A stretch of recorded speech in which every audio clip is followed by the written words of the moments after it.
Ça l'avait rendu malade, quoi, un peu de dépression.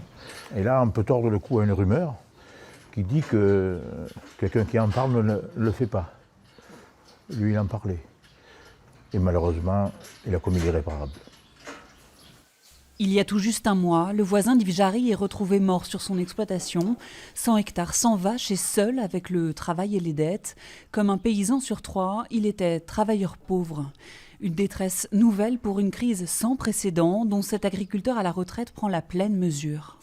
C'est pas possible qu'on continue à avoir des gens qui font 60 ou 70 heures par semaine, grévés de charges, et puis de ne pas pouvoir vivre. C'est pas possible. Alors en plus, il reste quand même, comment dire, cet arriéré paysan qui dit qu'on n'a pas le droit de galvauder les biens que ses parents vous ont donnés. C'est l'honneur d'un paysan.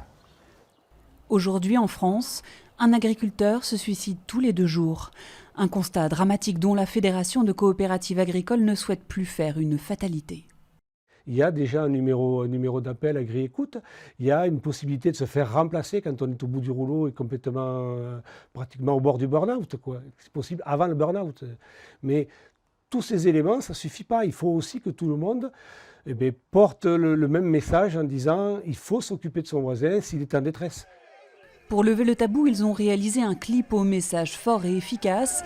Dans le monde paysan, comme dans le sport, il faut jouer collectif. Et un slogan, ne laissons plus jamais un agriculteur s'enliser. Yves Jarry le sait, comme tous ceux de sa génération, son fils est fragilisé. Aujourd'hui, il l'aide quotidiennement, mais il sait que demain, c'est entre ces paysans en difficulté que doit se jouer la solidarité.